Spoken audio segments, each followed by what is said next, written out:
అందరూ ఒక్కసారిగా నిటారుగా వెన్నుపూసను నిటారుగా చేసుకుని 3 సార్లు ఓంకారంతో మొదలు పెడదాం.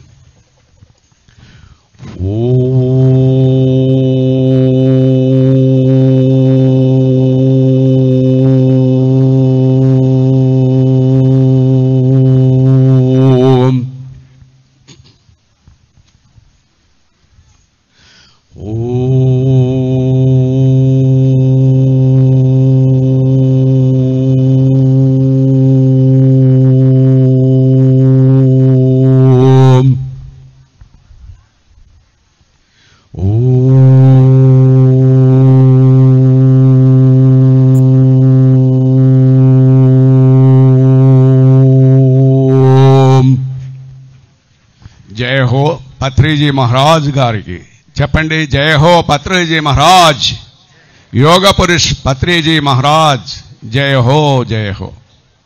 వేదికను అలంకరించినటువంటి మహానుభావులు, యోగీశ్వరులు అందరికీ వందనాలు.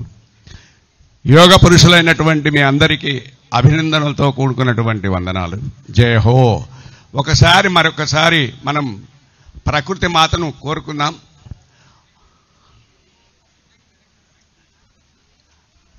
మనకేం కావాలి? భౌతిక ప్రపంచంలో భౌతిక శరీరాన్ని, పంచభూతాత్మకమైనటువంటి శరీరాన్ని ధరించినాం కాబట్టి మన జీవనయాత్ర ఆయుస్సు ఆరోగ్యమైశ్వర్యం. పలకండి 3 సార్లు. ఆయుస్సు ఆరోగ్యమైశ్వర్యం, ఆయుస్సు ఆరోగ్యమైశ్వర్యం, ఆయుస్సు ఆరోగ్యమైశ్వర్యం, లోక కళ్యాణ్, లోక కళ్యాణ్, అష్టలక్ష్మి వైభవం. నవరాత్రి మరి ఘనంగా జరుపుకుంటున్నామంటే ఏమిటికి?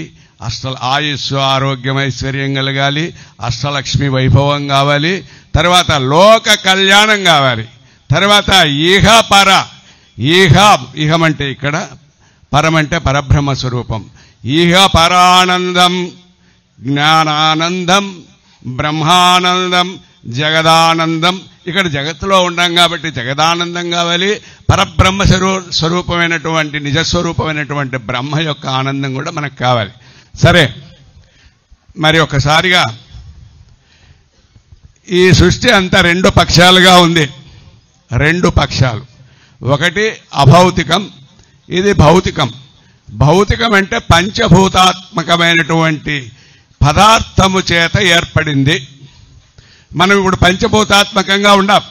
నీ శరీరం పంచభూతాత్మకంగా ఉంది. రసరక్త మాంస, మరి అస్థి, ఎముకలు, మజ్జ, మరి సప్తధాతువులైనటువంటి ఈ సప్తధాతువులతో ఏర్పడింది. సృష్టి అంతా కూడా విభిన్న కోణాల్లో విస్తరించి ఉంది. ఈ విభిన్న కోణాల్లో విస్తరించినటువంటి ఈ సృష్టిని నీవు కామ, క్రోధ, లోభ, మదమాశ్చర్యములు అనే గుణాల చేత ప్రకృతితో సంభవించి సమ్మేళితమై నీ యొక్క పంచ జ్ఞానేంద్రియాలు, కర్మేంద్రియాలతో ఈ సృష్టిని అంతా అనుభవపూర్వకంలోకి తెచ్చుకుంటున్నావు. ఇది నిజమైంది కాదు. నీది నిజమైంది ఆత్మస్వరూపమైనటువంటి ఆ పరబ్రహ్మతత్వం నీలోనే ఉంది. నువ్వు ఎక్కడో ఎదుక్కుంటే కాదు, నీ లోపల ఎదుక్కుంటే నీకు దొరుకుతుంది. ఇదంతా పదార్థం, శరీరం అంతా పదార్థమే. అంటే సృష్టి ఎప్పుడైతే సృజనాత్మకంగా బయటికి వస్తుందో పరమాత్మ స్వరూపం, క్వాంటమ్ వ్యాక్యూమ్ స్టేట్ అంటాం. ఈ శూన్యం నుంచి పరమాత్మ స్వరూపమైనటువంటి అభౌతికమైనటువంటి శూన్యం నుంచి భౌతికం ఎట్లా వచ్చిందంటే పదార్థతత్వంతో వచ్చింది. నీ ఇప్పుడు శరీరం ఉంది కదా, ఈ శరీరం అంతా కూడా పదార్థతత్వము. కొద్దిగా మనం చెప్పుకున్నాం. ఇది ఎక్కడి నుంచి మొదలవుతుందంటే నీలో 2 ఉమామహేశ్వర స్వరూపంగా ఉండవు. ఈ యొక్క పరబ్రహ్మతత్వం నీలో ఎక్కడుందంటే సహస్రారం నుంచి మూలాధారం వరకు వ్యాపించినటువంటి ఏదైతే సుబ్రహ్మణ్యం అంటే ఈ యొక్క సుషుమ్న నాడి ఉంది. ఈ పరబ్రహ్మ ఈ సహస్రారం నుంచి నీ యొక్క పృష్ఠి భాగంలో ఈ సుషుమ్న నాడి అంటే ఈ యొక్క తామర కాడలాగా పుష్పం, తామర పుష్పం మెదడనుకోండి, ఈ సహస్రారం అనుకోండి, అక్కడి నుంచి నీకు యొక్క వెన్నుపూస చివరి వరకు వ్యాపించినటువంటి సుషుమ్న నాడి శూన్యంగా ఉంది. అది పరబ్రహ్మ నీ లోపలనే ఉన్నాడు, ఎక్కడో లేదు. సమస్త సృష్టిలో ఉంటాడు. కానీ మన శరీరంలో ఈ సహస్రారం నుంచి మూలాధారం వరకు మరి తామర కాడలో రంధ్రం ఉన్నట్టుగా సున్నితమైనటువంటి సూక్ష్మాతి సూక్ష్మమైనటువంటి పరబ్రహ్మ అక్కడ ఈ యొక్క సుబ్రహ్మణ్య స్వామి సుషుమ్న నాడిలో చిట్ట చివరి వరకు వ్యాపించి ఉన్నాడు. ఏ సుబ్రహ్మణ్య స్వామి ఏ సుషుమ్న నాడికి ఎడమ వైపు కుడివైపు సూర్యనాడి చంద్రనాడి ఉంటుంది. సూర్యుడు చంద్రుడు నీ జీవితం అంటే ఏముందండి? సూర్యుడు చంద్రుడే, రాత్రి పగలు, పగలు రాత్రి, డే అండ్ నైట్. అంటే మొత్తం సృష్టి అంతా కూడా రెండు భాగాలు, రెండు పక్షాలుగా ఉన్నాయి. పరబ్రహ్మ స్వరూపమైనటువంటి ఆ సుషుమ్న నాడికి రెండు వైపులా కుడి భాగం ఎడమ భాగం, ఒకటి సూర్యుడు ఒకటి చంద్రుడు. నీవు పంచభూతాత్మకమైనటువంటి ఈ సృష్టిని నీ పంచభూతాత్మకమైనటువంటి శరీరంతో ఆ యొక్క అనుగ్రహం చేత నీ జీవనయాత్ర సాగిస్తుంటావు. ఎట్లా భూమి మీదకి వచ్చినామో ఇక్కడ ఉంటున్నప్పుడు కామ క్రోధ లోభ మదమాశ్చర్యాల చేత నీవు ఈ సృష్టితో లింక్ అయినావు. ఇది నిజమైన జీవితం కాదు. నీ యొక్క నిజ జీవితం ఎక్కడుందంటే సుషుమ్న నాడి ఏదైతే తామర కాడలో శూన్యంగా ఉందో అది దీనికి ఆధారం. కాబట్టి దాన్ని చేరుకుంటే మోక్షం లభిస్తుంది. మరి దాన్ని ఎట్లా పొందుతావు? ఎప్పుడైతే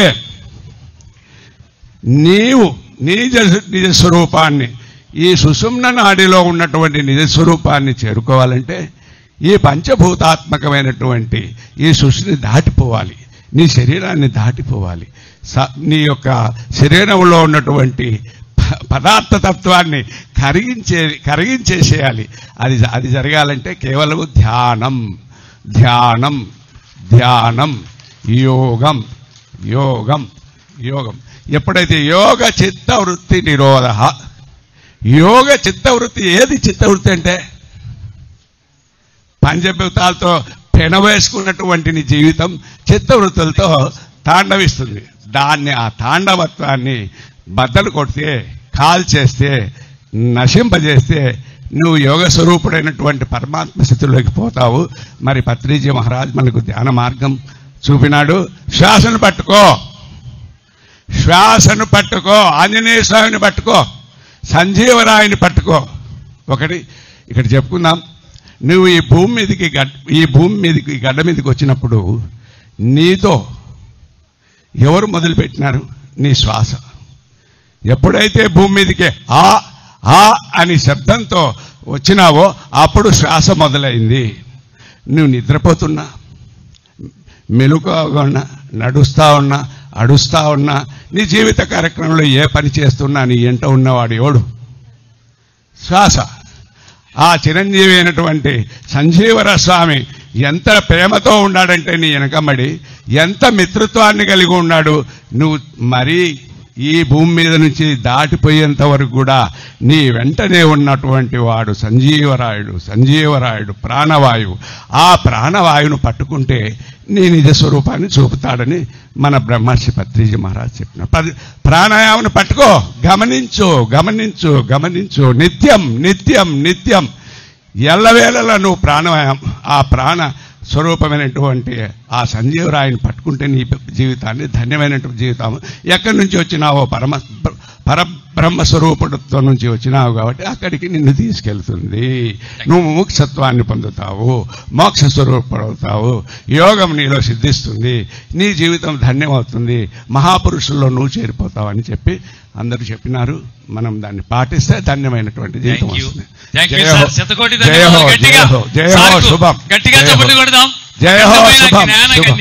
ఆయుస్సు ఆరోగ్యమైశ్వర్యం పలకండి.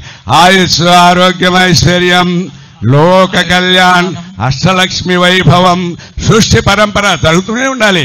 సృష్టి పరంపర ఇహ పరానందం, బ్రహ్మానందం జగదానందం, ఆత్మానందం జగదానందం.